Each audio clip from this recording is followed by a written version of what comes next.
I just saw Batman 89 and TMNT recently in theaters, and in this video, I'm going to share with you my experience because these two movies have made it to the Lethal Geeks film vault.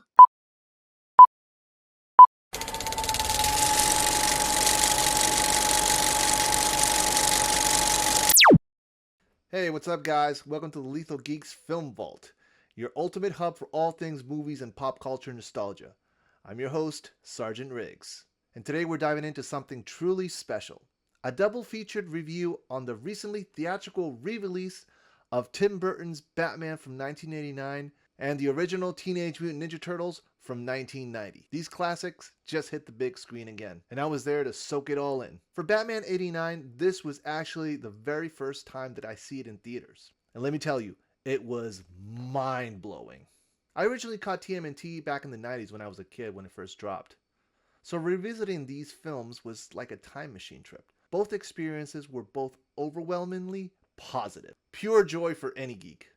So let's break it down, starting with the first one. The Dark Knight himself. I'm not going to kill you. I want you to do me a favor. I want you to tell all your friends about me. What are you? I'm Batman.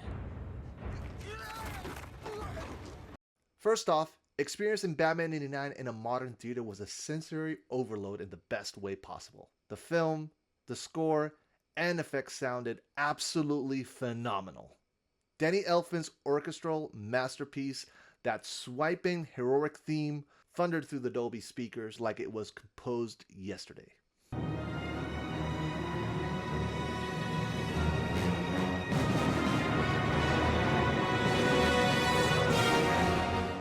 Every note hit with crystal clarity, building the tension and excitement. The sound designs for the practical effects was insane too, and even the subtle creaks of Gotham's architecture felt immense. It was like the movie was remastered just for this re-release, pulling you right back into action.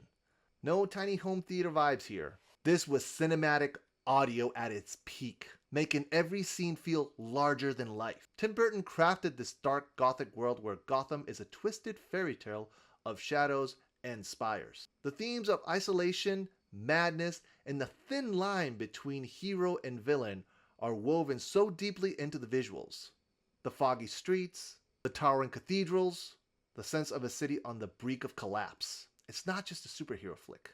It's a gothic opera exploring Bruce Wayne's inner demons and the Joker's chaotic descent. Wait till they get a load of me.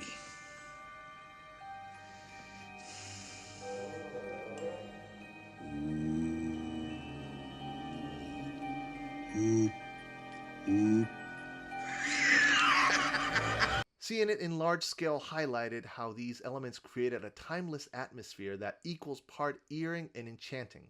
It's the kind of thematic depth that makes you think about the real world darkness while rooting for the Bat. Now let's talk logistics because this re-release proved the film's enduring appeal.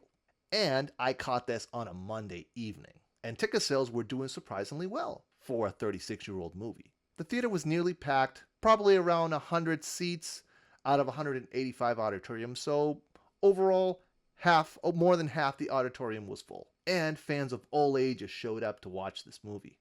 It wasn't just a handful of die-hard fans. There were families, couples, and yeah, solo geeks like me, all buzzing with excitement. In a world of streaming, this shows how much people are craving that communal theatrical experience from classics like this. Of course, this wouldn't work out without Tim Burton's iconic directorial style shining through. He turned Batman from a campy TV character into a gothic, legendary icon.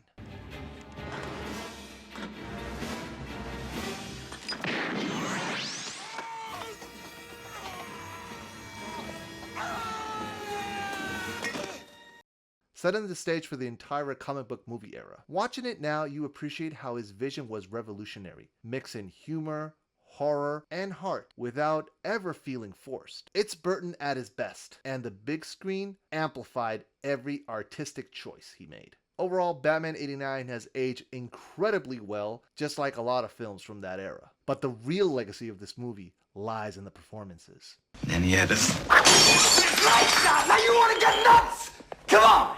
Let's get nuts. Michael Keaton's Bruce Wayne Batman is pitch perfect. that quiet intensity, the subtle vulnerability under the cape. He made Batman human, influenced in every portrayal since, from Christian Bale to Ben Affleck to Robert Pattinson. And Jack Nicholson's Joker, legendary. You can call me Joker. And as you can see, I'm a lot happier. His maniac energy, those wild eyes, and this iconic line. You ever dance with the devil in the pale moonlight? This re-release reaffirms why it's a cornerstone.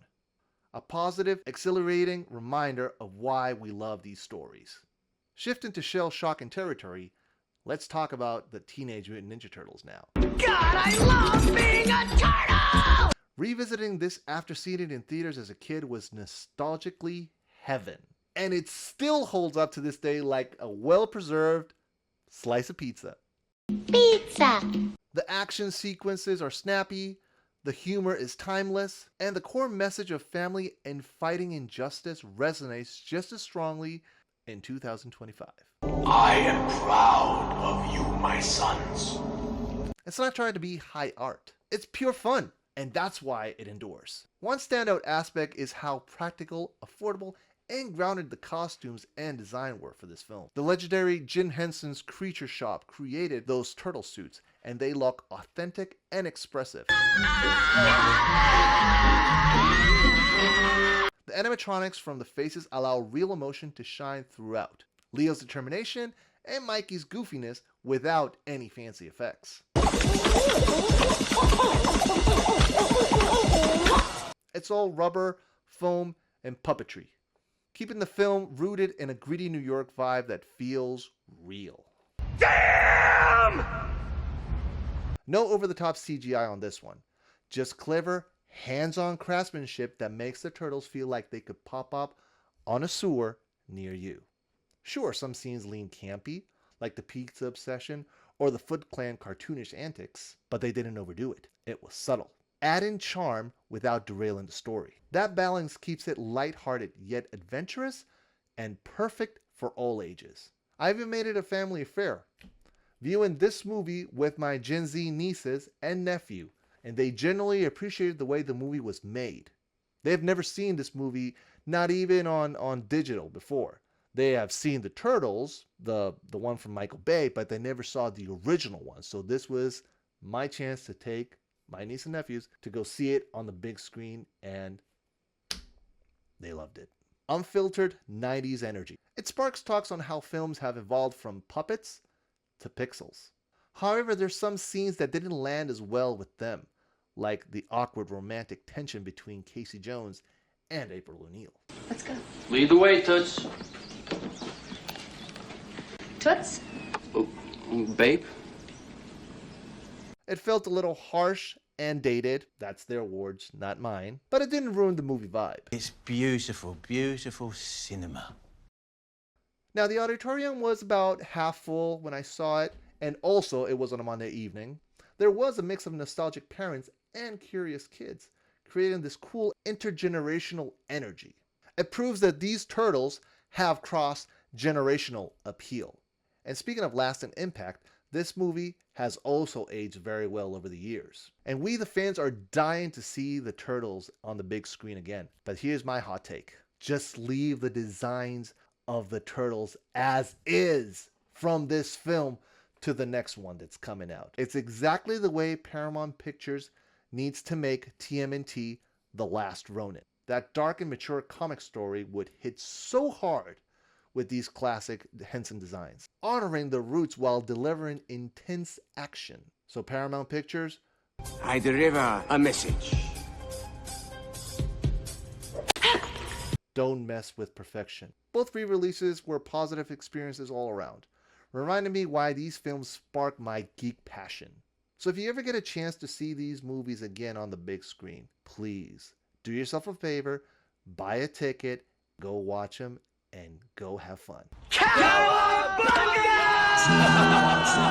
So guys, have you seen these classics in theaters? Did you get a chance like I did? Or have you only seen it on digital? And what's your take on these movies? Please drop your thoughts in the comments down below. And if you like this video, like, share, and subscribe to the channel, and we'll see you next time on the next episode of The Film Vault.